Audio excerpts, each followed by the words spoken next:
Hi hello ನಮಸ್ಕಾರ. ಪ್ರವಾಸಿ ಪ್ರಪಂಚದ ಟ್ರಾವೆಲ್ ಟಾಕ್ಸ್ ಕಾರ್ಯಕ್ರಮಕ್ಕೆ ನಿಮಗೆಲ್ಲರಿಗೂ ಆತ್ಮೀಯವಾದಂತಹ ಸ್ವಾಗತ. ನಾನು ಭಾಗ್ಯ ದಿವಾನ.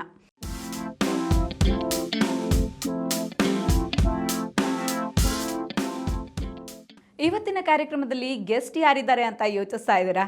ಎಸ್, ಇವತ್ತು ಪೀಟರ್ ನಮ್ಮ ಜೊತೆ ಇದ್ದಾರೆ. ಯಾರು ಈ ಪೀಟರ್ ಅಂತ ಯೋಚಿಸ್ಬೇಡಿ. ಇತ್ತೀಚೆಗಷ್ಟೇ ತೆರೆ ಕಂಡ ಪೀಟರ್ ಸಿನಿಮಾದ ನಾಯಕ ನಟ ರಾಜೇಶ್ ಧ್ರುವ ಇವತ್ತಿನ ನಮ್ಮ ಕಾರ್ಯಕ್ರಮದಲ್ಲಿ ಜಾಯ್ನ್ ಆಗಿದ್ದಾರೆ. ಅವರು ತಮ್ಮ ಪ್ರವಾಸಿ ಜೀವನ ಹೇಗಿದೆ, ಅದರ ಜೊತೆಗೇನೆ ಶೂಟಿಂಗ್ ಟೂರಿಸಂ ಅಂದ್ರೆ ಅವ್ರಿಗೆ ಎಷ್ಟು ಖುಷಿ ಕೊಡುತ್ತೆ, ಈ ತರದ ಸಾಕಷ್ಟು ವಿಚಾರಗಳನ್ನ ನಮ್ಮ ಜೊತೆ ಹಂಚಿಕೊಳ್ತಾ ಇದ್ದಾರೆ.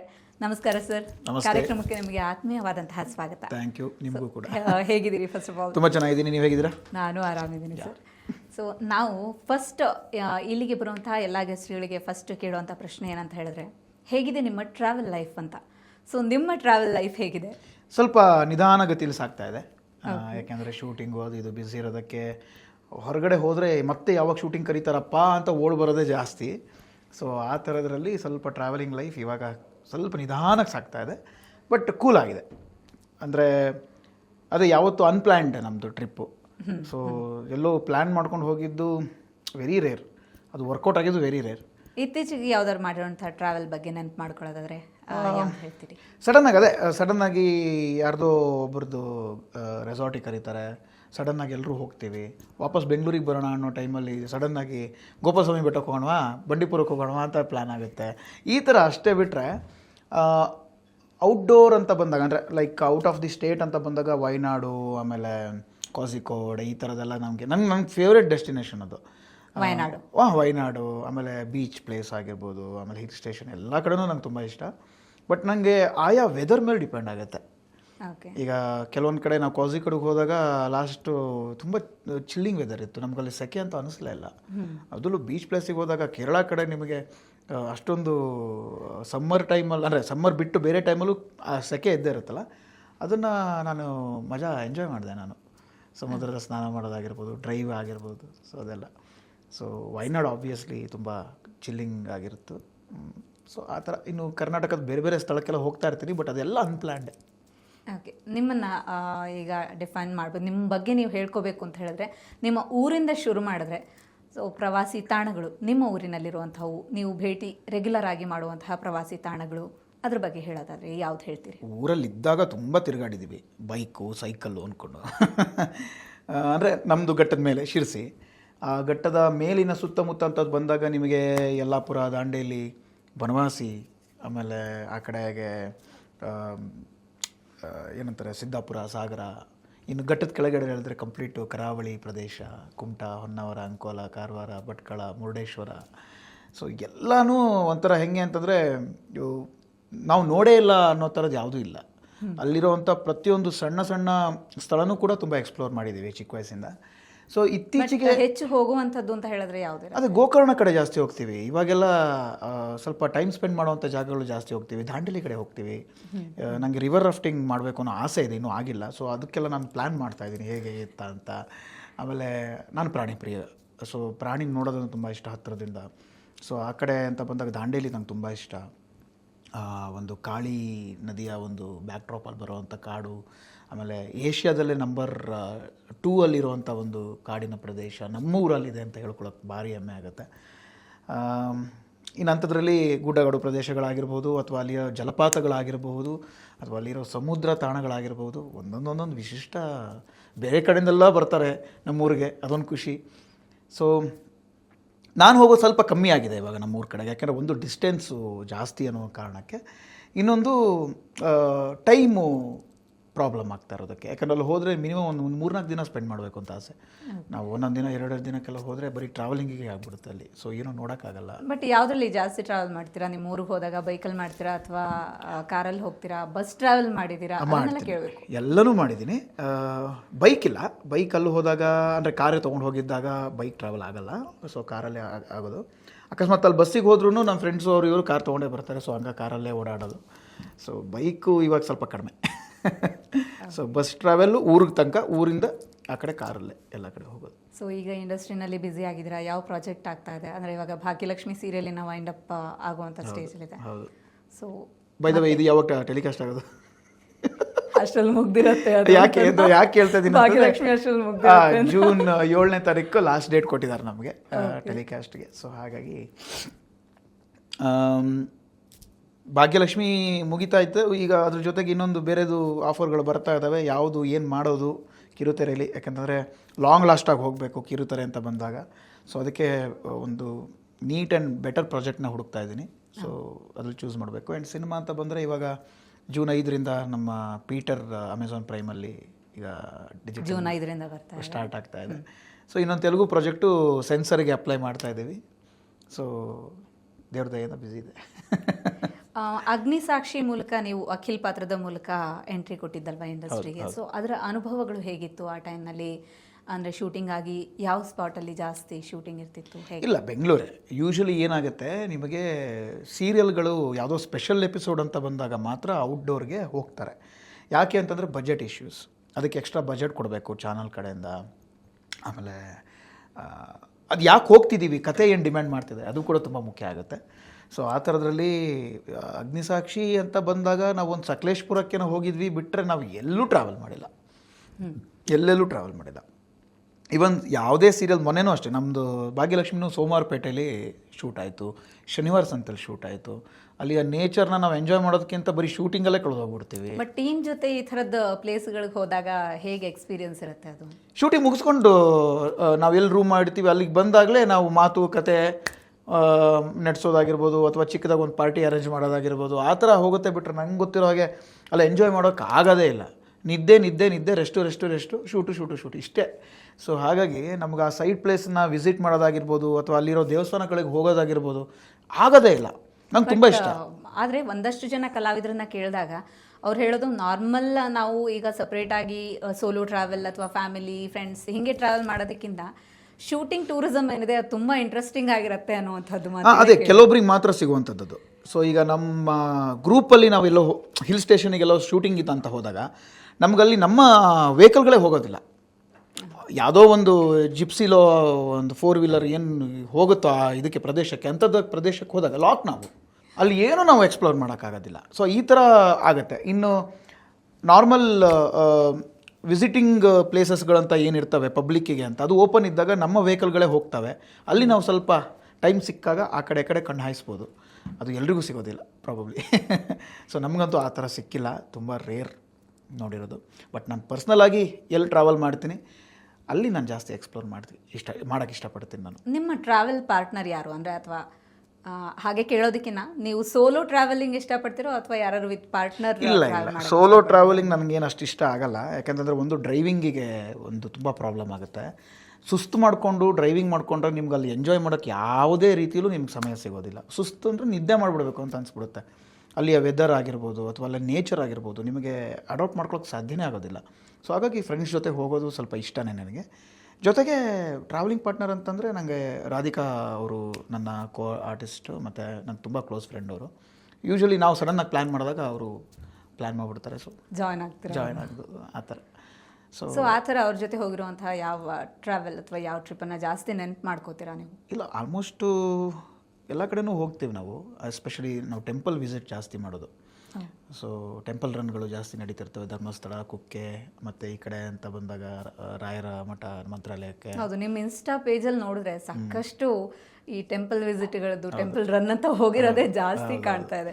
ಯಾಕೆ ನಿಮಗೆ ಧಾರ್ಮಿಕ ಪ್ರವಾಸ ಅಂದರೆ ಅಷ್ಟು ಇಷ್ಟ ಆಗುವಂಥದ್ದು? ಧಾರ್ಮಿಕ ಪ್ರವಾಸ ಅಂತಂದ್ರೇ ನಮಗೊಂದು ಪಾಸಿಟಿವ್ ವೈಬು. ಪದೇ ಹೋಗೋಕ್ಕಾಗದೇ ಇದ್ರೂ ಅಟ್ಲೀಸ್ಟ್ ಹೋದಾಗಲಾದರೂ ನಾವು ಅಲ್ಲೊಂದು ಪೀಸಾಗಿ ಒಂದು ಕಾಲನ ಕಳ್ಕೊಂಬರ್ಬಹುದು. ಆ್ಯಂಡ್ ಒಂದು ವೈಬ್ರೇಷನ್ ಇರುತ್ತೆ ನಮ್ದು. ಏನೋ ಟೆನ್ಷನ್ಸ್ಗಳು ಏನೇನೋ ಇರ್ತವೆ, ಅದೊಂಚೂರು ಸ್ವಲ್ಪ ಬಿಟ್ಟು ಆ ಪ್ರದೇಶದಲ್ಲಿ ಒಂದು ಪಾಸಿಟಿವ್ ಎನರ್ಜಿನ ತೊಗೊಂಬರೋದಕ್ಕಾಗಿರ್ಬೋದು. ಆಮೇಲೆ ಒಂದು ಡಿವೈನ್ ಫೀಲಿಂಗ್ ಸಿಗುವಂಥದ್ದು ಪ್ರದೇಶಗಳಲ್ಲ ಅದು. ಈಗ ನಮ್ಮ ಬೆಂಗಳೂರಲ್ಲೇ ಸುತ್ತಮುತ್ತ ನೋಡಿದಾಗ ನಿಮಗೆ ಹಲವಾರು ರಾಯರ ಮಠಗಳಿರ್ತವೆ. ಬಟ್ ಮಂತ್ರಾಲಯಕ್ಕೆ ಹೋಗೋ ಅನುಭವನೇ ಬೇರೆ. ಹಾಗೆಯೇ ಮಂಜುನಾಥ ಸ್ವಾಮಿ ಟೆಂಪಲ್ ತುಂಬ ಕಡೆ ಇರ್ತವೆ. ಬಟ್ ಧರ್ಮಸ್ಥಳಕ್ಕೆ ಮತ್ತು ಕದ್ರಿಗೆ ಹೋಗೋವಂಥ ಇದೇ ಬೇರೆ. ಸೊ ಆಯಾ ಸ್ಥಳಕ್ಕೆ ಆ ಪವರ್ ಇದೆಯಲ್ಲ, ಅದು ನಮ್ಗೆ ತುಂಬ ಇಷ್ಟ ನನಗೆ. ಅಲ್ಲಿ ಹೋದರೆ ಒಂದು 15 ನಿಮಿಷ ಕಣ್ಮುಚ್ಚಿಬಿಟ್ರೆ ಅದು ಬೇರೆ ಲೋಕನೇ ಓಪನ್ ಆಗಿಬಿಡುತ್ತೆ. ಬಟ್ ಯಾವ ಟೆಂಪಲ್ ಜಾಸ್ತಿ ನೀವು ಹೋಗುವಂಥದ್ದು? ಯಾವ ದೇವರ ಭಕ್ತ ಅಂತ ಕೇಳ್ಬೋದು? ಆ ಥರ ಪರ್ಟಿಕ್ಯುಲರ್ ಆಗಿ ಇದೇ ದೇವರು ಭಕ್ತ ಅಂತಲ್ಲ. ನಾನು ದೇವಿ ಆರಾಧಕನೂ ಹೌದು, ಆ್ಯಂಡ್ ಶಿವನ ಆರಾಧಕನೂ ಹೌದು, ರಾಯರ ಆರಾಧಕನೂ ಹೌದು. ಸೊ ಎಲ್ಲ ಕಡೆ ಹೋಗ್ತೀನಿ ತೊಂದರೆ ಇಲ್ಲ. ಆ ಥರ ಪರ್ಟಿಕ್ಯುಲರ್ ಆಗಿ ನಾನು ಇದೇ ಪ್ಲೇಸು ಅಂತ ಏನು ಫಿಕ್ಸ್ ಮಾಡಿಲ್ಲ. ಈಗ ಒಂದು 2-3 ಜನ ನನಗೆ ಇದಕ್ಕೆ ತಿರುಪತಿ ಕರ್ಕೊಂಡು ಹೋದವರೇ ಜಾಸ್ತಿ. ನಾನಾಗಿ ಹೋಗೇ ಇಲ್ಲ ಇನ್ನೊಂದು. ಅದು ಎಲ್ಲೆಲ್ಲಿ ಕರ್ಸ್ಕೊತಾನೋ ಅಲ್ಲಿ ಹೋಗ್ತಾ ಇರೋದೆ. ಇತ್ತೀಚೆಗೆ ಬಂದಿರುವಂತಹ ಪೀಟರ್ ಸಿನಿಮಾದ ಬಗ್ಗೆ ಮಾತಾಡೋದಾದ್ರೆ, ಸೊ ಈ ಸಿನಿಮಾದ ಶೂಟಿಂಗ್ ಎಲ್ಲಿ ಮಾಡಿದ್ರಿ, ಅದರ ಅನುಭವಗಳೆಲ್ಲ ಹೇಗಿತ್ತು? ತಲಕಾವೇರಿ ಕೆಳಗಡೆಗೆ ಭಾಗಮಂಡಲ ಅಂತ ಒಂದು ಊರು. ಪ್ರವಾಸಿ ಪ್ರಪಂಚದ ವೀಕ್ಷಕರಿಗೆ ನಾನು ಅದನ್ನು ರೆಕಮೆಂಡ್ ಮಾಡ್ತೀನಿ. ಆ್ಯಕ್ಚುಲಾಗಿ ತಲಕಾವೇರಿಗೆ ತುಂಬ ಜನ ಹೋಗಿರೋದು ಕಡಿಮೆ, ಅಂದರೆ ಆ ತೀರ್ಥ ಉದ್ಭವ ಟೈಮಲ್ಲಿ ತುಂಬ ಜನ ಹೋಗಿರ್ತಾರೆ, ಬಟ್ ಎಷ್ಟೋ ಜನಕ್ಕೆ ಹೋಗೋಕ್ಕೆ ಆಗೇ ಇರಲ್ಲ. ಆಮೇಲೆ ಮಡಿಕೇರಿ ಸುತ್ತಮುತ್ತ ಈ ಥರದೊಂದು ಪ್ರದೇಶ ಇದೆ ಅಂತ ಎಷ್ಟೋ ಜನಕ್ಕೆ ಗೊತ್ತೇ ಇರಲ್ಲ. ಬರೀ ಮಡಿಕೇರಿ ಅಷ್ಟೇ. ಮಡಿಕೇರಿಯಿಂದ ಅದೇನೋ ರಾಜ ಸೀಟು ಮತ್ತೊಂದು ಏನೋ ಅಂತ ನೋಡ್ತಾರೆ, ಅಬ್ಬೆ ಫಾಲ್ಸ್ ಅಷ್ಟೇ. ಅದು ಬಿಟ್ಟರೆ ಜನಕ್ಕೆ ಗೊತ್ತೇ ಇಲ್ಲ. ನಾನು ರೆಕಮೆಂಡ್ ಮಾಡ್ತೀನಿ, ಮಡಿಕೇರಿ ಕಡೆ ಹೋದರೆ ಅಲ್ಲಿಂದ ಒಂದು 30 ಕಿಲೋಮೀಟ್ರ್ ಸ್ವಲ್ಪ ನೀವು ತಲಕಾವೇರಿ ಪ್ರದೇಶಕ್ಕೆ ಹೋದರೆ ಅಲ್ಲಿ ಭಾಗಮಂಡಲ ಅಂತ ಒಂದು ಸಿಗೋ ಊರು. ಇಡೀ 360 ಡಿಗ್ರಿ ನಿಮಗೆ ಬೆಟ್ಟ ಗುಡ್ಡ ಸಿಗುತ್ತೆ. ಆ ಗ್ರೀನ್ರಿ, ಆ ನೇಚರ್ ನೋಡೋ ಅದ್ಭುತ. ಅದರಲ್ಲೂ ಮಳೆಗಾಲದಲ್ಲಿ ಹೋಗ್ಬಿಟ್ರಂತೂ ಅದು ಎಷ್ಟು ಎಂಜಾಯ್ ಮಾಡ್ತೀರ ಅಂತಂದರೆ, ಬಂಗಾಂಡೇಶ್ವರ ದೇವರಾಗಿರ್ಬೋದು, ಆಮೇಲೆ ತಲಕಾವೇರಿ ಆಗಿರ್ಬೋದು, ಅಲ್ಲಿ ಸಿಗೋವಂಥ ಒಂದು ಬ್ರಿಡ್ಜಿಂದ ನೋಡುವಂಥ ಆ ಒಂದು ಗುಡ್ಡ ಬೆಟ್ಟಗಳಾಗಿರ್ಬೋದು, ಕಣ್ಣಿಗೆ ತುಂಬ ತಂಪು ಕೊಡುತ್ತೆ. ಆಮೇಲೆ ಫೀಲ್ ಮಾಡ್ತೀರಾ ನೀವು, ಒಂದು ನೇಚರ್ ಫೀಲ್ ಮಾಡ್ತೀರಾ ನೀವು, ಅಷ್ಟು ಚೆನ್ನಾಗಿದೆ. ಸೊ ಪೀಟರ್ ಆಲ್ಮೋಸ್ಟ್ 35 ಡೇಸ್ ನಾವು ಅಲ್ಲೇ ಶೂಟ್ ಮಾಡಿರೋದು. ಬಿಸಿಲು, ಮಳೆ, ಗಾಳಿ, ಚಳಿ ಎಲ್ಲನೂ ನೋಡ್ಬಿಟ್ಟಿದ್ದೀವಿ, ಎಲ್ಲನೂ ನೋಡ್ಬಿಟ್ಟಿದ್ದೀವಿ ಒಂದೇ ಕಡೆ. ಆಮೇಲೆ ಬೆಳಗ್ಗೆ 4 ಗಂಟೆಗೆ ಮಳೆ ಸ್ಟಾರ್ಟ್ ಆದರೆ 12 ಗಂಟೆಗೆ ತನಕ ಬೇಡ 10 ಗಂಟೆ ಅಂತ ಅಂದ್ಕೊಳ್ಳಿ, 10 ಗಂಟೆ ತನಕ ಮಳೆ ಬಿಡುತ್ತೆ. ಅಲ್ಲಿಂದ ಒಂದು 3 ಅವರ್ ಬ್ರೇಕ್, ಮತ್ತೆ ಸ್ಟಾರ್ಟ್. ಅದೇನೋ ಹೇಳ್ತಾರಲ್ಲ, ಆಗುಂಬೆ ತುಂಬ ಪೀಕ್ ಮಳೆ ಬೀಳುವಂಥ ಪ್ರದೇಶ ಅಂತ ನಮ್ಮ ಕರ್ನಾಟಕದಲ್ಲಿ. ಅಂದರೆ ಏನಂತಾರೆ ಅದನ್ನು, ಇನ್ನೊಂದು ಜಾಸ್ತಿ ಮಳೆ ಬೀಳೋ ಪ್ರದೇಶ ಚಿರಾಪುಂಜಿ ಅಂತ ಹೇಳ್ತಾರೆ. ನಾನು ನೋಡಿದಂಗೆ ಭಾಗಮಂಡಲ ಇನ್ನೊಂದು ಅಂತ ಹೇಳೋಕ್ಕೆ ಇಷ್ಟಪಡ್ತೀನಿ. ಅಷ್ಟು ಮಳೆ. ನಮ್ಮೂರ ಕಡೆ ಶಿರ್ಸಿ ಕಡೆ ಎಲ್ಲ ಮಳೆ ಬೀಳಿದಾಗ ನಾವು ಏನು ಎಂಜಾಯ್ ಮಾಡಿದ್ವಿ ಅದನ್ನು ಇಲ್ಲಿ ಎಂಜಾಯ್ ಮಾಡಿದೆ ನಾನು. ಆ ಫಾಲ್ಸು. ಸೊ ಈಗ ಮೂವಿ ನೋಡಿದ್ರು, ಸಾಕಷ್ಟು ಜನ ನಿಮಗೆ ಅಭಿಪ್ರಾಯಗಳನ್ನು ಶೇರ್ ಮಾಡ್ಕೊಂಡಿರ್ತಾರೆ. ಸೊ ಅವರು ಇಲ್ಲಿನ ಪ್ಲೇಸ್ ಬಗ್ಗೆ, ನಿಮ್ಮ ಸಿನಿಮಾದ ಜೊತೆಗೆ ಇಲ್ಲಿನ ಪ್ಲೇಸ್ ಯಾವ ಥರ ಇತ್ತು ಅನ್ನೋದ್ರ ಬಗ್ಗೆ ಏನಾದರೂ ಹೇಳ್ಕೊಂಡಿದ್ದಾರಾ? ಖಂಡಿತ. ಎಸ್ಪೆಷಲಿ ಕ್ಯಾಮ್ರಾ ವರ್ಕು ತುಂಬ ಅಪ್ರಿಷಿಯೇಟ್ ಮಾಡ್ತಾರೆ ನಮ್ಮ ಸಿನಿಮಾ ನೋಡಿದಾಗ. ಅದನ್ನು ಯಾಕೆ ಅಪ್ರಿಷಿಯೇಟ್ ಮಾಡ್ತಾರೆ ಅಂದರೆ, ಅಲ್ಲಿ ಕಾಣಿಸಿರೋ ನೇಚರ್ ಆ ಥರ ಇದೆ. ಆಮೇಲೆ ಅದನ್ನು ತುಂಬ ನ್ಯಾಚುರಲಾಗಿ ಸರಿ ಹಿಡಿದಿದ್ದಾರೆ. ನಾವೆಲ್ಲೂ ಕೂಡ ಮಳೆ ತುಂಬಿಸಿಲ್ಲ, ಎಲ್ಲೂ ಕೂಡ ಮಂಜನ್ನ ತುಂಬಿಸೋಕ್ಕಾಗೋದಿಲ್ಲ. ಖಂಡಿತ ಒಂದು ಸಿನಿಮಾಕ್ಕೆ ಸ್ಟೋರಿ ಅನ್ನೋದು ಅಥವಾ ಪಾತ್ರಗಳು ಅನ್ನೋದು ಎಷ್ಟು ಇಂಪಾರ್ಟೆಂಟ್ ಆಗುತ್ತೋ ಅದ್ರ ಜೊತೆಗೆ ಅದಕ್ಕೆ ಸೂಟಬಲ್ ಆಗುವಂತಹ ಪ್ಲೇಸು ಅಷ್ಟೇ. ಹೌದು. ಸೊ ಎಸ್ಪೆಷಲಿ ಅಲ್ಲೊಂದು ಸಿನಿಮಾ ನೋಡಿದವ್ರಿಗೆ ಗೊತ್ತಿರುತ್ತೆ, ಒಂದು ಟೀ ಶಾಪು, ಅದು ಪೀಟರ್ನ ಅಡ್ಡ. ಅದರ ಬ್ಯಾಕ್ ಸೈಡ್ ಸಿಗೋವಂಥ, ಸುತ್ತಮುತ್ತ ಸಿಗೋವಂಥ ಒಂದು ಮೌಂಟೇನ್ ಏನಿದೆ ಅದೆಲ್ಲ ತುಂಬ ನ್ಯಾಚುರಲ್. ಅದು ಯಾವುದು ತುಂಬ ಜನ ಅಂತಾರೆ, ಎಲ್ಲಿ ಸರ್ ಗ್ರಾಫಿಕ್ಸ್ ಮಾಡಿಸಿದ್ದು ಅಂತ ಕೇಳ್ತಾರೆ. ಅದ್ರ ನೇಚರ್, ಅದ್ರ ಅನುಭವಕ್ಕೆ ಬರೋದೇ ಇಲ್ಲ ಅವ್ರಿಗೆ. ಸೊ ಆ ಭಾಗಮಂಡಲ ಸುತ್ತಮುತ್ತ ಹೋದಾಗ ಆ ಟೀ ಶಾಪ್ ಅಲ್ಲೇ ಇದೆ, ಈಗಲೂ ಅಲ್ಲೇ ಇದೆ. ಸೊ ಅದ್ರ ಬ್ಯಾಕ್ ಸೈಡ್ ಸಿಗೋವಂಥ ಬೆಟ್ಟ ಗುಡ್ಡನೂ ಅಲ್ಲೇ ಇದೆ. ಸೊ ಅದನ್ನೆಲ್ಲ ಎಂಜಾಯ್ ಮಾಡ್ತಾರೆ ಅಲ್ಲಿ ಹೋಗಿ ನೋಡಿದವರು. ಆಮೇಲೆ ತುಂಬ ಜನ ಹೋಗಿದಾರಂತೆ. ನಮ್ಮ ಪೀಟರ್ ನೋಡಿಕೊಂಡು ಒಂದು 2-3 ಜನ ಭಾಗಮಂಡಲಕ್ಕೆ ಅಂತಲೇ ಹೋದ್ರಂತೆ. ಬಟ್ ಬಿಸಿಲು ಸಿಕ್ಕಾಪಟ್ಟೆ ಇತ್ತು ಸರ್, ನಮ್ಗೆ ಆ ನೇಚರ್ ಸಿಕ್ಕಿಲ್ಲ ಅಂತಂದರು. ನಾನು ಅದು ಯಾಕೆ ಹೋದ್ರಿ, ಬೇಕಿದ್ರೆ ಮಳೆಗಾಲ ಇನ್ನೊಂದು ತಿಂಗಳು ಕಾದರೆ ಸಖತ್ ಮಳೆ ಬರುತ್ತೆ, ಈ ಟೈಮಲ್ಲಿ ಹೋಗಿ ಅಂತ ಹೇಳಿದೆ. ಬಟ್ ಅಲ್ಲಿ ಉಳ್ಕೊಳ್ಳೋಕ್ಕೆಲ್ಲ ಸ್ವಲ್ಪ ಕಷ್ಟ, ಆ ಥರ ಫೆಸಿಲಿಟಿಗಳು ಕಮ್ಮಿ. ಹಾಂ, ಈಗ ಟ್ರಾವೆಲ್ ಲಿಮಿಟೆಡ್ ಆಗಿ ಸದ್ಯಕ್ಕೆ ಮಾಡ್ತಾ ಇದ್ರು, ನಿಮ್ಮ ಟ್ರಾವೆಲ್ ಬ್ಯಾಗ್ ಅನ್ನೋದು ಯಾವ ಥರ ಇರುತ್ತೆ? ಅಂದರೆ ಹೆವಿ ಆಗಿರುತ್ತಾ ಅಥವಾ ಲೈಟಾಗಿ ಕ್ಯಾರಿ ಮಾಡೋವಂಥವ್ರ ನೀವು, ಹೇಗಿರುತ್ತೆ? ಲೈಟ್ ಅನ್ನೋದು ಇಲ್ಲವೇ ಇಲ್ಲ ನನ್ನ ಲೈಫಲ್ಲಿ. ನಾನು ಒಂದಿನ ಟ್ರಿಪ್ ಅಂತ ಬಂದ್ರೂ ಒಂದು 4 ಜೊತೆ ಬಟ್ಟೆ ಅಥವಾ 5 ಜೊತೆ ಬಟ್ಟೆ ನೆಟ್ಕೊಂಡ್ಬಿಡ್ತೀನಿ.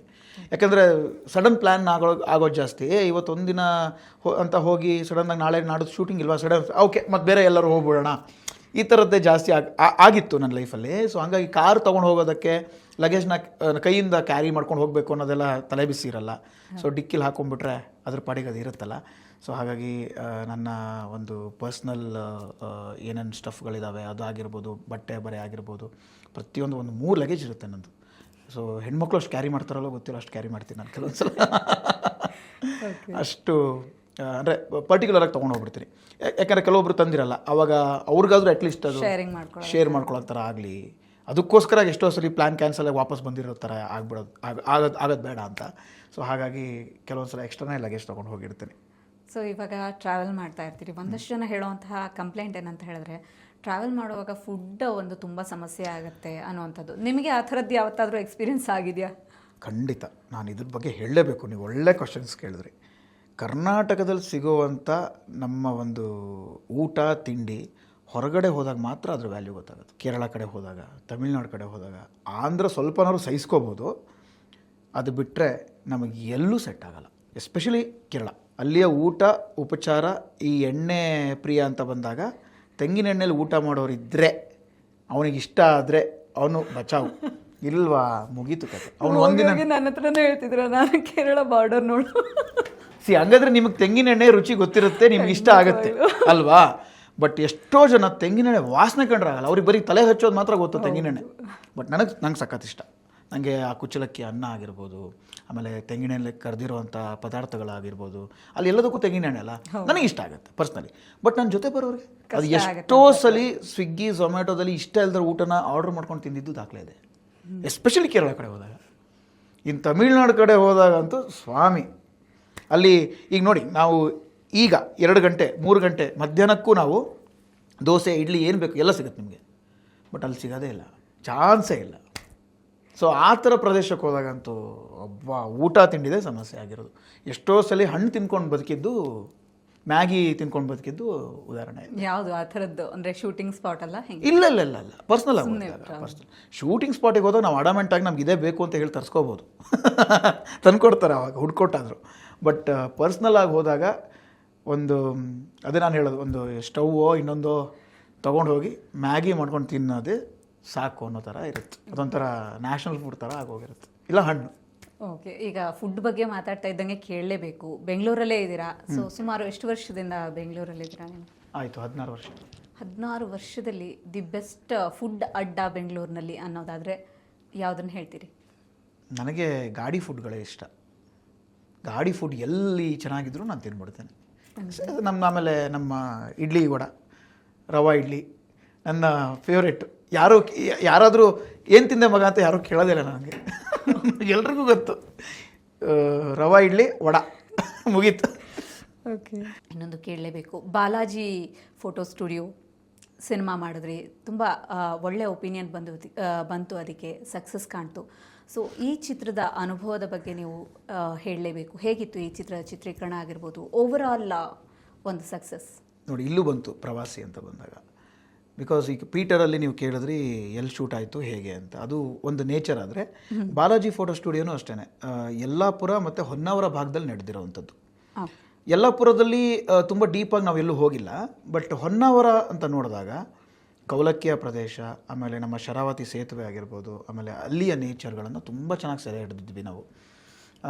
ಆಮೇಲೆ ನನ್ನ ಎಲ್ಲ ಸಿನಿಮಾನೂ ಅದೇನೋ ಗೊತ್ತಿಲ್ಲ, ಪ್ರಕೃತಿ ಮಧ್ಯದಲ್ಲೇ ನಡೀತಾ ಇದೆ. ಪ್ರವಾಸ ಮಾಡಿಕೊಂಡು ಆ ಒಂದು ಪ್ರಪಂಚದಲ್ಲೇ ನಡೀತಾ ಇದೆ. ಸೊ ಹಾಗಾಗಿ ಬಾಲಾಜಿ ಫೋಟೋ ಸ್ಟುಡಿಯೋ ಒಂದು ವಿಶೇಷವಾದಂಥ ಎಕ್ಸ್ಪೀರಿಯನ್ಸ್ ಕೊಟ್ಟಿದ್ದು. ನೀವು ಅದರ ನಿರ್ದೇಶನನೂ ಮಾಡಿದ್ರೆ. ಈಗ ನಾರ್ಮಲಿ ಒಂದು ಸಿನಿಮಾದಲ್ಲಿ ಈಗ ಪೀಟರ್ ಸಿನಿಮಾ ಅಭಿನಯಿಸಿದ್ದೀರಾ, ಡೈರೆಕ್ಟರ್ ಏನು ಹೇಳ್ತಾರೆ, ಅವ್ರು ಯಾವ ಲೊಕೇಶನ್ ಫಿಕ್ಸ್ ಮಾಡ್ತಾರೆ ಅದರಲ್ಲಿ ಹೋಗಿ ಅಭಿನಯಿಸೋದಷ್ಟೇ. ಆದರೆ ಈ ಸಿನಿಮಾದಲ್ಲಿ ಪ್ರತಿಯೊಂದು ಕೆಲಸವನ್ನ, ಅಂದರೆ ಬೇರೆ ಬೇರೆ ಸೆಕ್ಷನ್ ಅಂತ ಇದ್ರೂ ಈ ಥರದ್ದು ಮುಖ್ಯ ನಿರ್ಧಾರಗಳನ್ನು ನೀವೇ ತಗೋತೀರಾ. ಸೊ ಇಂಥ ಸಂದರ್ಭದಲ್ಲಿ ಈ ಪ್ಲೇಸ್ ಬಗೆಗೆ ಎಷ್ಟೊಂದು ಇಂಪಾರ್ಟೆನ್ಸ್ ಕೊಡೋಕ್ಕೆ ಸಾಧ್ಯ ಆಗ್ತದೆ? ನೋಡಿ, ಈಗ ಬಾಲಾಜಿ ಫೋಟೋ ಸ್ಟುಡಿಯೋದಲ್ಲಿ ಒಂದು ಫಾಲ್ಸ್ ಬೇಕು ನನಗೆ. ಆ ಫಾಲ್ಸು ರೆಕ್ಕಿ ಅಂತ ಮಾಡಿದ್ದು ನಾವು ಬೇಸಿಗೆಯಲ್ಲಿ ಶಿವನ ಸಮುದ್ರ ತನಕನೂ ಹೋದ್ವಿ. ನಮಗಾಗಲಿಲ್ಲ. ನಮಗೆ ಇಲ್ಲೊಂದು ಪ್ಲೇಸು, ಇಲ್ಲಿಂದ ಫಾಲ್ಸ್ ಬೀಳಬೇಕು, ಇಲ್ಲಿ ನಮ್ಮ ಶೂಟ್ ನಡೀಬೇಕು. ಆ ಥರ ನೀವು ಎಲ್ಲಿ ಹುಡುಕ್ತೀರಾ? ನಮ್ಮೂರಲ್ಲಿ ಶಿರ್ಸಿ ಸುತ್ತಮುತ್ತ ನಿಮ್ಗೆ ತುಂಬ ಫಾಲ್ಸ್ಗಳಿತ್ತು. ಅದೆಲ್ಲ ಹೆಂಗೆ ಅಂತಂದರೆ ಮಳೆಗಾಲದಲ್ಲಿ ಹುಟ್ಟೋವಂಥ ಫಾಲ್ಸ್ಗಳು. ಅಂದರೆ ಆಲ್ಮೋಸ್ಟ್ 25-30 ಕಿಲೋಮೀಟರ್ ರೇಡಿಯಸಲ್ಲಿ ಒಂದು 25-30 ಫಾಲ್ಸ್ ಇದೆ. ಅದರಲ್ಲಿ ಮಳೆಗಾಲಕ್ಕಷ್ಟೇ ಸೀಮಿತ. ಅದು ಬೇರೆ ಟೈಮಲ್ಲಿ ಅದು ಬತ್ತೋಗಿರುತ್ತೆ. ಈ ಟೈಮಲ್ಲೆಲ್ಲ ಹೋದರೆ ನಿಮಗೆ ಬತ್ತೋಗಿರುತ್ತೆ. ಒಂದು ಮಳೆಗೆ ಒಂದು ಸುಮ್ಮನೆ ಇಷ್ಟೊಂದು ನೀರು ಬಂದಿರುತ್ತೆ ಅಷ್ಟೇ. ಬಟ್ ಮಳೆಗಾಲದಲ್ಲಿ ಬೋರ್ಗರಿತಾ ಇರುತ್ತೆ ಅದು. ಆಮೇಲೆ ಅಲ್ಲಿ ಪಾಚಿ ಕಟ್ಟೋದಾಗಿರ್ಬೋದು, ಅಲ್ಲಿ ಆಗುವಂಥ ಅನಾಹುತಗಳು ಬೇಜಾನಾಗ್ತವೆ. ಅದನ್ನೆಲ್ಲ ನಾವು ನೋಡಿಕೊಂಡು ಶೂಟ್ ಮಾಡ್ಬೇಕು. ಹೆಂಗಾಗತ್ತೆ? ಚಾನ್ಸೇ ಇಲ್ಲ. ಅದಕ್ಕೆ ಅವಾಗ ನಾವೇನು ಮಾಡಿದ್ವಿ, ಗೋಕಾಕ್ ಹತ್ರ ಒಂದು ಗೊಡ್ಚಿನ್ ಮಲ್ಕಿ ಅಂತ ಒಂದು ಫಾಲ್ಸ್, ಗೊಡ್ಚಿನ್ ಮಲ್ಕಿ ಅಂತ, ಅದು ತುಂಬ ಫೇಮಸ್ಸು. ತುಂಬ ಜನ ಮನೆಯಲ್ಲಿ ಅದರ ವಾಲ್ ಫೋಟೋಗಳನ್ನು ಹಾಕ್ಕೊಂಡಿದ್ದಾರೆ. ಬಟ್ ಎಷ್ಟೋ ಜನ ಗೊತ್ತೇ ಇಲ್ಲ ಅದು ನಮ್ಮ ಕರ್ನಾಟಕದ್ದು ಅಂತ, ಗೊಡ್ಚಿನ್ ಮಲ್ಕಿ ಅಂತ. ತುಂಬ ಜನ ಗೋಕಾಕ್ ಅಂದರೆ ಗೋಕಾಕ್ ಫಾಲ್ಸ್ ಮಾತ್ರ ಗೊತ್ತು. ಬಟ್ ಗೋಕಾಕ್ ಫಾಲ್ಸಿನ ಇನ್ನೊಂದು ರೆಪ್ಲಿಕಾ ಇದು ಗೊಡ್ಚಿನ್ ಮಲ್ಕಿ ಅಂತ. ನಾನು ಈ ಹಿಂದೆ ಎಲ್ಲೋ ನೋಡಿದ್ದೆ, ಆಯಿತಾ. ಅದು ನನಗೆ ಗೊತ್ತಿಲ್ಲ. ನನಗೆ ಸ್ಕ್ರೀನ್ ಪ್ಲೇನ್ ಬರೀತಾ ನನಗೆ ಇದೇ ಹಿಂಗೆ ಬೇಕು ಅಂತ ಬರೆದಿದ್ದೆ. ಬಟ್ ಅದರ ರೆಫರೆನ್ಸ್ ನನಗೆ ನಿಜವಾಗ್ಲೂ ಗೊತ್ತಿಲ್ಲ. ಸಡನ್ನಾಗಿ ಏನೋ ಹಿಂಗೆ ಸುಮ್ಮನೆ ನೋಡ್ತಾ ಫೇಸ್ಬುಕ್ಕೋ ಅಥವಾ ಎಲ್ಲೋ ಗೂಗಲಲ್ಲಿ ನೋಡ್ತಾ ಇರ್ಬೇಕಾದ್ರೆ ಸಡನ್ನಾಗಿ ಬಂತು. ಕರೆಕ್ಟ್ ಅಲ್ವಾ, ಇದೇ ಪ್ಲೇಸ್ ಅಲ್ವಾ ನಾನು ಮಾಡಬೇಕಾಗಿದ್ದು ಜಾಗ. ನೀವು ನಂಬಲ್ಲ, ಅದು ಎಲ್ಲಿಂದನೋ ಇನ್ಫ್ಲುಯೆನ್ಸ್ ಮಾಡಿಸಿ ನನಗೆ ಇದೇ ಪ್ಲೇಸ್ ಬೇಕು ಅಂತ ನಮ್ಮ ನಿರ್ಮಾಪಕರಿಗೆ ಹೇಳಿ ಇಲ್ಲಿಂದ ಎಷ್ಟು 650 ಕಿಲೋಮೀಟ್ರ್ ದೂರ ಅಲ್ಲಿಂದ ಹೋಗಿ ಅದು ಎಷ್ಟು ಚೆನ್ನಾಗಿ ಬಂತು ಅಂತಂದರೆ ನಮ್ಮ ಸಿನಿಮಾದ ಓಪನಿಂಗ್ ಸೀನೇ ಆ ಒಂದು ಫಾಲ್ಸ್. ಸೊ ರೆಕಮೆಂಡ್ ಮಾಡ್ತೀನಿ ನಾನು ಖಂಡಿತವಾಗ್ಲೂ ಅಲ್ಲಿಗೆ ಹೋಗಿ ಅಂತ. ಯಾಕೆಂತಂದರೆ ಅಲ್ಲಿ ಹೋದರೆ ಒಂದು ಪೀಸ್ ಮೂಡ್ ಸಿಗುತ್ತೆ ನಮಗೆ. ಆಮೇಲೆ ಅದು ಹೇಗೆ ಅಂತಂದರೆ ಒಂದು ಅಣೆ ಕಟ್ಟಿದೆ ಅದಕ್ಕೆ, ಅಂದರೆ ಒಂದು ಡ್ಯಾಮ್ ಥರ ಚಿಕ್ಕ ಡ್ಯಾಮ್ ಥರ ಕಟ್ಟಿದ್ದಾರೆ. ಅಲ್ಲಿಂದ ನೀರು ಹೊರಗೆ ಬಿಡ್ತಾರೆ. ಎನಿ ಟೈಮ್ ಅದು ಫಾಲ್ಸು ಜಾಸ್ತಿನೂ ಆಗುತ್ತೆ ಕಮ್ಮಿನೂ ಆಗುತ್ತೆ. ನಮಗೆ ಬೇಕಾಗಿದ್ದಂಗೆ ಅದನ್ನು ಆಪ್ರೇಟ್ ಮಾಡ್ಕೋಬೋದು. ಸೊ ಅಷ್ಟು ತುಂಬ ಚೆನ್ನಾಗಿದೆ. ಆಮೇಲೆ ತುಂಬ ಜನ ಅದರಲ್ಲಿ ಸಿಕ್ಕಾಕೊಂಡು ಜೀವನ ಕಳ್ಕೊಂಡಿದ್ದಾರಂತೆ, ಗೊತ್ತಿಲ್ಲ. But very dangerous and very beautiful. ನಿಮಗೆ ಯಾವ್ದು ತುಂಬ ಖುಷಿ ಅನಿಸುತ್ತೆ ಇವಾಗ ನಿರ್ದೇಶನ ಮಾಡುವಂಥದ್ದು ಅಥವಾ ನಟನಾಗಿ ಜವಾಬ್ದಾರಿಯನ್ನು ನಿಭಾಯಿಸುವಂಥದ್ದು? ನಟನಾಗಿ ಮಾಡೋದು ಖುಷಿನೇ, ಯಾಕೆಂದರೆ ತುಂಬ ಕಲಿಯೋದಿರುತ್ತೆ ಬೇರೆ ಬೇರೆ ನಿರ್ದೇಶಕರ ಕಡೆಯಿಂದ. ನಂಗೆ ಅದು ತುಂಬ ಇಷ್ಟ. ಬಟ್ ನಟ ಅಂತ ಬಂದಾಗ ಅವ್ನ ಕೆಲಸ ಮಾತ್ರ ಮಾಡ್ಕೊಂಡು ಸುಮ್ಮನೆ ಸೈಲೆಂಟಾಗಿ ಸೈಡಲ್ಲಿ ಕೂತಿರ್ಬೇಕಾಗತ್ತೆ, ಏನು ಮಾಡ್ತಿದ್ದಾರೆ ಅಂತ ನೋಡಿಕೊಂಡು. ಜಾಸ್ತಿ ಜವಾಬ್ದಾರಿ ಕಡಿಮೆ. ಸೊ ಹಾಗಾಗಿ ನಂಗೆ ಸ್ವಲ್ಪ ಡೈರೆಕ್ಷನ್ ಅಂತ ಬಂದಾಗ ಓಡಾಡಿಕೊಂಡು ಕಿರ್ಚಾಡ್ಕೊಂಡು ಆ ಪೀಸ್ಫುಲ್ನೆಸ್ ಅನ್ನೋದು ಇರಲ್ಲ. ಒಂದು ಕ್ರಿಯೇಟಿವ್ ಆಗಿ ಏನು ಮಾಡ್ಬೋದು ಅನ್ನೋ ಹಸಿವಿರುತ್ತಲ್ಲ. ಸೊ ಪ್ರಾಬಬ್ಲಿ ನಿರ್ದೇಶನ ಕಮ್ ಡೈರೆಕ್ಷನ್ ನಂಗೆ ತುಂಬ ಜಾಸ್ತಿ ಖುಷಿ ಕೊಡುತ್ತೆ, ಬರೀ ಆ್ಯಕ್ಟಿಂಗ್ ಅನ್ನೋದಕ್ಕಿಂತ. ಬಟ್ ಆ್ಯಕ್ಟಿಂಗ್ ನಾನು ಹೇಳ್ದಂಗೆ ಇನ್ನೊಂದು 10 ಜನ ನಿರ್ದೇಶಕರ ಕೈಲಿ ಕೆಲಸ ಮಾಡೋದಿದೆಯಲ್ಲ, ನನ್ನನ್ನು ನಾನು ಇಂಪ್ರೂವ್ ಮಾಡ್ಕೊಳ್ಳೋಕೆ ತುಂಬ ಹೆಲ್ಪ್ ಆಗುತ್ತೆ. ಯಾಕೆಂದರೆ ಇನ್ನೊಂದು ಜಗತ್ತು ನೋಡ್ತೀನಿ ನಾನು, ಅವ್ರ ಕೈ ಕೆಳಗೆ ಕೆಲಸ ಮಾಡೋದು, ಅವರ ಕ್ರಿಯೇಟಿವಿಟಿ, ಆಮೇಲೆ ಅವರಿಂದ ನಾನು ಏನು ಕಲಿಬಹುದು, ಏನು ಅಡಾಪ್ಟ್ ಮಾಡ್ಕೋಬೋದು ಅನ್ನೋದನ್ನು ಈಸಿ ಆಗುತ್ತೆ. ಸೊ ಹಾಗಾಗಿ ಎರಡೂ ತುಂಬ ಇಷ್ಟ. ಈಗ ಟ್ರೆಂಡಿಂಗ್ನಲ್ಲಿರುವಂಥದ್ದು ಜವಾಬ್ದಾರಿಯುತ ಪ್ರವಾಸಿಯಾಗಿ ಯಾವ ಥರ ಒಂದು ಪ್ರವಾಸಿ ತಾಣವನ್ನು ಎಂಜಾಯ್ ಮಾಡ್ತೀವೋ ಅದ್ರ ಜೊತೆಗೇ ಜವಾಬ್ದಾರಿಯನ್ನು ಮೆರಿತೀವಿ ಅನ್ನುವಂಥದ್ದು. ಸೊ ಒಬ್ಬ ಪ್ರವಾಸಿಯ ನಿಮ್ಮ ಲೆಕ್ಕದಲ್ಲಿ ಕೇಳಿದ್ದನ್ನು, ಒಬ್ಬ ಪ್ರವಾಸಿಯಾದವನು ಯಾವ ಥರದ ಜವಾಬ್ದಾರಿಗಳನ್ನು ನಿಭಾಯಿಸಬೇಕು ಪ್ರವಾಸಿ ತಾಣಕ್ಕೆ ಹೋದಾಗ, ಪ್ರವಾಸಿ ತಾಣಗಳನ್ನು ಅನುಭವಿಸೋದ್ರ ಜೊತೆಗೆ ಎಷ್ಟು ಒಂದು ಜವಾಬ್ದಾರಿಯನ್ನು ಮೆರಿಬೇಕಾಗತ್ತೆ ಅಂತ? ಅದೇ ಮೊದಲನೇದಾಗಿ ಸಿವಿಕ್ ಸೆನ್ಸ್ ಇರಬೇಕು.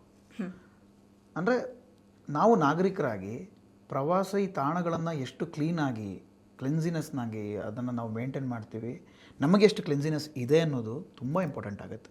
ಮನೇನ ನಾವು ಹೇಗೆ ಗಲೀಜಾಗಿ ಇಟ್ಕೋತೀವಿ, ಕ್ಲೀನಾಗಿ ಇಟ್ಕೋತೀವಿ. ನಮ್ಮ ರೂಮ್ ಹೆಂಗೆ ಇಟ್ಕೋತೀವಿ, ಕ್ಲೀನಾಗಿ ಇಟ್ಕೋತೀವಿ. ಬಟ್ ಹೊರಗಡೆ ಹೋದಾಗ ಮಾತ್ರ ಯಾಕೆ ನಾವು ಗಲೀಜಾಗಿ ಮೇಂಟೈನ್ ಮಾಡ್ತೀವಿ? ಒಂದು ಕಸನೂ ಕೂಡ ನಾವು ಎಷ್ಟು ಒಂದು ಅಲ್ಲಿರೋವಂಥ ಒಂದು ಪ್ರದೇಶನ ಕ್ಲೀನಾಗಿ ಇಟ್ಕೊಳ್ಳೋದಕ್ಕೆ ಅಥವಾ ಅಲ್ಲಿರೋವಂಥ ಒಂದು ಗಾರ್ಬೇಜ್ನ ಸಪ್ರೇಟಾಗಿ ಮಾಡೋದಕ್ಕೆ ಎಷ್ಟು ಕಷ್ಟಪಡ್ತೀವಿ, ಅದು ತುಂಬ ಇಂಪಾರ್ಟೆಂಟ್ ಆಗುತ್ತೆ. ಅದು ಪ್ರತಿಯೊಬ್ಬ ನಾಗರಿಕನ ಒಂದು ಕರ್ತವ್ಯ. ಯಾಕೆಂದರೆ ನಾನು ಗೋಕರ್ಣ ಕಡೆ ಹೋದಾಗ ಬೀಚ್ ಪ್ಲೇಸಲ್ಲಿ ಅಂತ ನೋಡಿದಾಗ ಎಷ್ಟು ಗಲೀಜು ಅನಿಸುತ್ತೆ ಅಂತಂದರೆ ನೀವು ನಂಬಲ್ಲ. ಅಲ್ಲಿ ಕುಡಿದು ತಿಂದು ಬಿಸಾಕಿರುವಂಥ ಐಟಮ್ಗಳೇ ಜಾಸ್ತಿ ಕಾಣ್ತವೆ.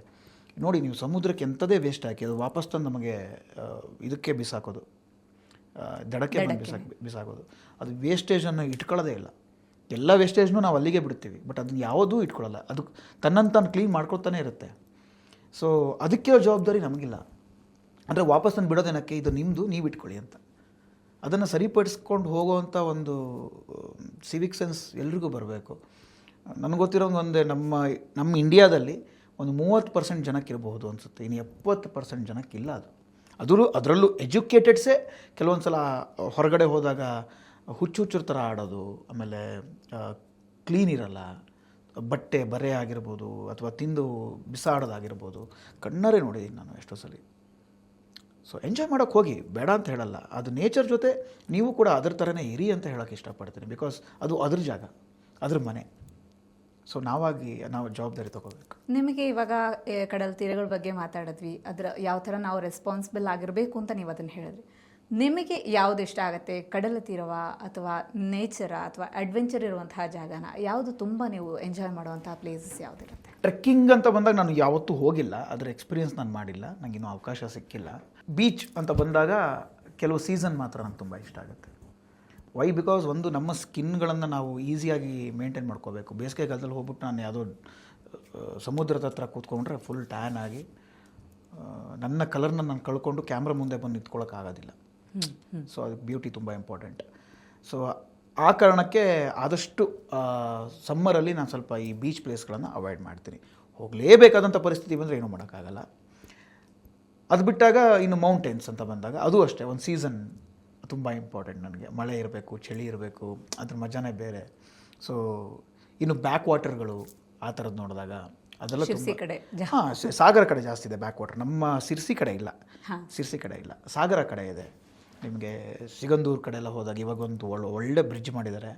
ಆ ಬಾರ್ಜ್ ಅನುಭವ ಈಗಿಲ್ಲ, ಬಟ್ ಆ ಬ್ಯಾಕ್ ವಾಟ್ರನ್ನೆಲ್ಲ ನೋಡ್ತಾ ಇದ್ದಾಗ ಒಂದು ಸಾಂಗ್ನ ಕಂಪೋಸ್ ಮಾಡೋಣ ಅನ್ನೋ ಥರ ಅಷ್ಟು ಖುಷಿ ಆಗುತ್ತೆ. ಸೊ ಪ್ರತಿಯೊಂದು ಪ್ಲೇಸ್ಗೂ ಅದರದ್ದೇ ಆದಂಥ ವೈಶಿಷ್ಟ್ಯತೆ ಇರುತ್ತೆ. ಬಟ್ ಅದು ಯಾವ ನಮ್ಮ ಮೂಡ್ ಮೇಲೂ ಡಿಪೆಂಡ್ ಆಗುತ್ತೆ, ಈವನ್ ಸೀಸನ್ಸ್ ಮೇಲೂ ಡಿಪೆಂಡ್ ಆಗುತ್ತೆ. ಸೊ ಎರಡೂ ಇಷ್ಟ ನನಗೆ. ಸೊ ಈಗ ಕೇಳ್ದಂಗೆ ಇದ್ರ ಮಧ್ಯೆ ಕೇಳಬೇಕು ಅನ್ನಿಸ್ತು, ಯಾವ್ದಾದ್ರು ಪ್ಲೇಸಿಗೆ ಹೋದಾಗ ಈ ಪ್ಲೇಸ್ನಲ್ಲಿ ಶೂಟಿಂಗ್ ಮಾಡಬೇಕು, ನಾನು ಯಾವ್ದಾದ್ರು ಮೂವಿ ಮಾಡಿ ಅದಕ್ಕೆ ನಿರ್ದೇಶನ ಮಾಡುವಂತಹ ಸಂದರ್ಭದಲ್ಲಿ ಸಿನಿಮಾ ಚಿತ್ರೀಕರಣ ಆಗಿರ್ಬೋದು ಅಥವಾ ಯಾವ್ದಾದ್ರು ಶೆಡ್ಯೂಲ್ ಮಾಡ್ಕೋಬೇಕು ಇಲ್ಲಿ ಅಂತ ಅನ್ಸಿದ್ದು ಯಾವ್ದಾದ್ರು ಇದೆಯಾ? ಯಾವ್ದಾದ್ರು ಪ್ಲೇಸಿಗೆ ಹೋದಾಗ ಅದೇ ಮಾಡಿದ್ದೀನಿ. ಬಾಲಾಜಿನೂ ಆಯಿತು, ಬೀಚು ಆಯಿತು, ಮೌಂಟೇನ್ಸು ಆಯಿತು. ಅಲ್ಲಿ ಈ ಕಡೆ ಪೀಟರಲ್ಲಿ ಬರೀ ಮೌಂಟೇನ್ಸು ಆಯಿತು. ಸೊ ಪ್ರತಿ ಸತಿ ನೀವು ಹೇಳ್ದಂಗೆ ಯಾವುದೋ ಒಂದು ದೇವಸ್ಥಾನಗಳಿಗೆ ಹೋದಾಗ ಅಥವಾ ಅಲ್ಲಿರೋ ನೇಚರ್ನ ನೋಡಿದಾಗ, ಆಮೇಲೆ ಅಕ್ಕಪಕ್ಕದ ಒಂದು ಯಾವುದೋ ಪ್ರದೇಶ ನೋಡಿದಾಗ, ನಾನು ಇತ್ತೀಚೆಗೆ ಮೂಡ್ಗಲ್ಲು ಪ್ರದೇಶಕ್ಕೆ ಹೋಗಿದ್ದೆ. ಕಾಂತಾರ ಶೂಟ್ ಆಗಿದ್ದು, ಕಾಂತಾರ ಫಸ್ಟ್ ಬಂತಲ್ಲ ಅದು ಆದಾಗ ಆ ಮೂಡ್ಗಲ್ಲು ದೇವಸ್ಥಾನಕ್ಕೆ ಹೋದಾಗ ಆ ಸಿಂಗರ ಸಿರಿಯ ಎಲ್ಲ ಅದೇ ಬೈಲಲ್ಲಿ ಮಾಡಿದ್ದು. ಎಷ್ಟೋ ಸೀನ್ಸ್ಗಳು ಅಲ್ಲೇ ಏನು ಬ್ಯೂಟಿ ಇದೆ ಗುರು, ನಿಜವಾಗ್ಲೂ ಇದನ್ನು ಸಖತ್ತಾಗಿ ಯೂಸ್ ಮಾಡ್ಕೊಂಡಿದ್ದಾರಲ್ಲ ಅಂತ ಅನ್ನಿಸ್ತು. ಆ ಪರಿಸರ ನೋಡ್ತಾ ಇದ್ರೇ ನಿಮಗೊಂದು ಇಲ್ಲೊಂದು ಈ ಸೀನ್ನ ನಾವು ಮಾಡಿದ್ರೆ ಹೆಂಗಿರುತ್ತೆ, ಈ ಫೈಟ್ ಸೀಕ್ವೆನ್ಸ್ ಇಲ್ಲಿ ಈ ಬ್ಯಾಕ್ ಡ್ರಾಪಲ್ಲಿ ಮಾಡಿದ್ರೆ ಹೆಂಗಿರುತ್ತೆ, ಇದೆಲ್ಲ ನಮಗೆ ಇಮ್ಯಾಜಿನೇಷನ್ ಬರುತ್ತೆ ಒಬ್ಬ ಡೈರೆಕ್ಟರ್ಗಾಗಿ. ಬಟ್ ಅಲ್ಲಿ ಹೋಗೋದು ಎಷ್ಟು ಮುಖ್ಯ ಅನ್ನೋದು ಕೂಡ, ಅಂದರೆ ನಾವಿಬ್ಬರು ಮಾತ್ರ ಹೋಗ್ಬಿಟ್ಟು ಹೀರೋ ಹೀರೋನೂ ಒಂದು ಕ್ಯಾಮ್ರಾಮನ್ ಇಟ್ಕೊಂಡು ಹೋಗೋಕ್ಕಾಗಲ್ವಲ್ಲ. ಇಡೀ ಟೀಮ್ ಹೋಗಬೇಕು, ಎಲ್ಲ ಹೋಗಬೇಕು, ಜನ್ರೇಟರ್ ಸೆಟಪ್ಸು ಎಲ್ಲ ಹೋಗಬೇಕು. ಅಷ್ಟು ಈಸಿ ಇಲ್ಲ. ಅದಕ್ಕೆ ಏನು ಮಾಡ್ಬೋದು, ರೋಡ್ ಮಾಡಬೇಕು. ರೋಡ್ ಮಾಡಿದ್ರೆ ಮರ ಗಿಡ ಎಲ್ಲ ಕಡಿಬೇಕು, ಮತ್ತೊಂದು ಮಾಡಬೇಕು, ಅದು ಹಾಳಾಗ್ಬಿಡುತ್ತೆ ಅಂತ ನನ್ನ ಅಭಿಪ್ರಾಯ. ಸೊ ಎಷ್ಟೋ ಕಡೆ ಹೋದಾಗ ಇಲ್ಲಿ ಶೂಟ್ ಮಾಡೋಣ ಅಂತ ನಾನು ಎಷ್ಟೋ ಪ್ರದೇಶಗಳನ್ನ ಬರ್ಕೊಂಡು ಬಂದಿದ್ದೀನಿ, ಫೋಟೋ ತೊಗೊಂಡು ಬಂದಿದ್ದೀನಿ. ಬಟ್ ಅಲ್ಲಿ ಹೇಗೆ ಅಚೀವ್ ಮಾಡ್ತೀವಿ ಅನ್ನೋದು ತುಂಬ ಇಂಪಾರ್ಟೆಂಟ್ ಆಗುತ್ತೆ. ನಮ್ಮಿಂದ ಅದು ಹಾಳಾಗುತ್ತೆ ಅನ್ನೋದಾದರೆ ಅದು ಹಾಗೆ ಇರಲಿ, ಬೇಡ. ಸೊ ಯಾವ್ದಾದ್ರು ಹೊರದೇಶಗಳಿಗೆ ಹೋಗಿರೋವಂಥದ್ದು ಇದೆಯಾ ಅಥವಾ ಈ ದೇಶಕ್ಕೆ ಹೋಗಬೇಕು ಅಂತ ಅನಿಸಿರೋವಂಥದ್ದು ಇದೆಯಾ? ಸ್ವಿಟ್ಜರ್ಲ್ಯಾಂಡ್ ತುಂಬ ಇಷ್ಟ ನನಗೆ, ಯಾಕೆಂದರೆ ನೇಚರ್ ಎಸ್ಪೆಷಲಿ. ನಂಗೆ ನೇಚರ್ ಇರುವಂಥ ಪ್ರದೇಶ ತುಂಬ ಇಷ್ಟ, ಅಥವಾ ನೇಚರ್ ಮಧ್ಯದಲ್ಲಿ ಕಟ್ಕೊಂಡಿರೋ ದೇಶ ತುಂಬ ಇಷ್ಟ. ಸದ್ಯಕ್ಕೆ ಪಾಸ್ಪೋರ್ಟ್ ಇತ್ತೀಚೆಗೆ ರಿನಿವಲ್ ಆಯಿತು, ಮತ್ತು ಇನ್ನೂವರೆಗೂ ಒಂದೇ ಒಂದು ಸಿಲ್ ಬಿದ್ದಿಲ್ಲ. ಅಂದರೆ ಪ್ರಾಬಬ್ಲಿ ಹೋಗೋ ಅವಕಾಶ ಇತ್ತು, ಬಟ್ ಹೋಗೋಕ್ಕಾಗಿರಲಿಲ್ಲ. ಅದು ಟೈಮ್ ಸೇಮ್ ನಮ್ಮ ಸೀರಿಯಲ್ ಇಂಡಸ್ಟ್ರಿಯವ್ರಿಗೆ ಪ್ರಾಬ್ಲಮ್ ಏನು ಅಂತಂದರೆ, ನಮಗೆ ಆನ್ ಟೈಮ್ ಸ್ಕೆಡ್ಯೂಲ್ಸ್ಗಳು ಫಿಕ್ಸ್ ಆಗಲ್ಲ, ಸಡನ್ನಾಗಿ ಫಿಕ್ಸ್ ಆಗಿಬಿಡ್ತವೆ. ನಾವೇನೋ ಪ್ಲ್ಯಾನಿಂಗ್ ಮಾಡ್ತೀವಿ ಅಂತಂದ್ರೂ ಅದು ಸ್ವಲ್ಪ ಅಚೀವ್ ಮಾಡ್ಕೊಳ್ಳೋದು ಕಷ್ಟನೇ. ಬಟ್ 2026 ಪ್ರಾಬಬ್ಲಿ ನನ್ನ ಒಂದು ಪಾಸ್ಪೋರ್ಟಲ್ಲಿ ಸೀಲ್ ಬೀಳುತ್ತೆ ಅಂತ ಅಂದ್ಕೊಂಡಿದ್ದೀನಿ. ನೋಡೋಣ. ಶ್ರೀಲಂಕಾಗೆ ಹೋಗಬೇಕು ಅಂತ ಆಸೆ ಇದೆ. ಬಟ್ ನೇಚರ್ ಬೇಸ್ಡ್ ಆಗಿರುವಂಥದ್ದೇ ನೀವು ಜಾಸ್ತಿ ಟ್ರೈ ಮಾಡೋವಂಥದ್ದು. ಅದೇ, ಅದು ನಮ್ಮ ಬಜೆಟ್ಗೂ ನೀಟಾಗಿ ಸಿಗಬೇಕು. ಯಾಕಂದರೆ ಸ್ವಿಟ್ಜರ್ಲ್ಯಾಂಡು ಹೇಳೋದು ಭಾರಿ ಈಸಿ, ಅಲ್ಲಿ ಹೋಗೋದು ತುಂಬ ಕಷ್ಟ ಇದೆ, ಬಿಕಾಸ್ ಆಫ್ ಬಜೆಟ್ ಇಶ್ಯೂಸ್ಗಳು ಇರ್ತವೆ. ಆಮೇಲೆ ಬಟ್ ನನಗೆ ಬರೀ ಪರ್ಸ್ನಲ್ ಇದು ಕೆಲಸಕ್ಕೆ ಅಥವಾ ಪರ್ಸ್ನಲ್ ಎಂಜಾಯ್ಮೆಂಟಿಗೆಲ್ಲ ನಂಗೆ ಶೂಟಿಂಗ್ ಪರ್ಪಸ್ ಹೋಗಬೇಕು ಅಂತ ಆಸೆ ವಿದೇಶಗಳಿಗೆ. ಯಾಕೆಂದರೆ ಅಲ್ಲಿ ನಮ್ಗೆ ಹೆಂಗಾಗುತ್ತೆ, ಬಜೆಟ್ಟು ಉಳಿಸ್ಬೋದು, ಶೂಟಿಂಗೂ ಆಗುತ್ತೆ. ಅಲ್ಲಿಂದ ಶೂಟಿಂಗ್ ಮುಗಿಸ್ಕೊಂಡು ಬರೋಕ್ಕೂ ಒಂದು 2 ದಿನ ಎಕ್ಸ್ಟೆಂಡ್ ಮಾಡ್ಕೊಂಡ್ಬಿಡ್ಬೋದು ನಮ್ಮ ಪರ್ಸ್ನಲ್ ಸ್ಪೇಸ್ಗೆ. ಸೊ ಎಲ್ಲ ಬಜೆಟಲ್ಲಿ ಬಂತಲ್ಲ, ಸೊ ಸ್ಮಾರ್ಟ್ ಪ್ಲ್ಯಾನಿಂಗ್. ಅದಕ್ಕೆ ಅದು ಒಳ್ಳೆ ಐಡಿಯಾನೇ. ಅಂದರೆ ಸುಮ್ಮನೆ ಖರ್ಚು ಮಾಡ್ಕೊಂಡು ಪ್ರೊಡ್ಯೂಸರ್ ದುಡ್ಡು ಬರ್ಡನ್ ಮಾಡೋದಲ್ಲ, ಅದು ಅವಶ್ಯಕತೆ ಇದ್ದರೆ ಮಾತ್ರ. ಈಗ ಡ್ರೀಮ್ ಕಂಟ್ರಿ ಬಗ್ಗೆ ಹೇಳಿದ್ರಿ, ನಮ್ಮ ಭಾರತದಲ್ಲಿ ಯಾವ ಪ್ಲೇಸನ್ನು ನೋಡಬೇಕು ಅಂತ ಅಂದ್ಕೊಂಡಿರುವಂತಹ ಪ್ಲೇಸ್ ಯಾವುದಿದೆ? ಆಲ್ಮೋಸ್ಟ್ ಸೌತ್ ಕಡೆ ನಾನು ಎಲ್ಲನೂ ಆಲ್ಮೋಸ್ಟ್ ಎಕ್ಸ್ಪ್ಲೋರ್ ಮಾಡಿದ್ದೀನಿ, ಕನ್ಯಾಕುಮಾರಿ ಒಂದು ಬಿಟ್ಟು. ನಂಗೆ ನಾರ್ತ್ ಕಡೆ ಹೋಗಬೇಕು ಅಂತ ಆಸೆ ಇದೆ ಈಗ, ಎಸ್ಪೆಷಲಿ ಹಿಮಾಚಲ್, ಆಮೇಲೆ ಅಯೋಧ್ಯ, ಆಮೇಲೆ ಕೇದಾರ್ನಾಥ್, ಕಾಶಿ ಎಲ್ಲ ಏನ್ಷಿಯಂಟ್ ಪ್ಲೇಸ್ಗಳೇ. ಆಮೇಲೆ ನೇಪಾಳ್ ಕಡೆಗೆ ಒಂದು ಸ್ವಲ್ಪ ಟ್ರಾವೆಲ್ ಮಾಡಬೇಕು ಅಂತ ಆಸೆ ಇದೆ. ಆ್ಯಂಡ್ ಮಾನಸ ಸರೋವರ ನೋಡಬೇಕು ಅಂತ ಆಸೆ ಇದೆ. ಆಮೇಲೆ ನಮ್ಮ ಶಿವ ಇರೋ ಪ್ರದೇಶ ಯಾವುದದು, ಮಾನಸ ಇದಲ್ಲ, ಯಾವುದದು ಕೈಲಾಸ ಪರ್ವತ. Yes, exactly. ಅಂದರೆ ಅದನ್ನೆಲ್ಲ ನೋಡಿದಾಗ ನಮಗೊಂದು ಪಾಸಿಟಿವ್ ಎನರ್ಜಿ, ವೈಬ್ ಎಲ್ಲನೂ ಬೇಕು.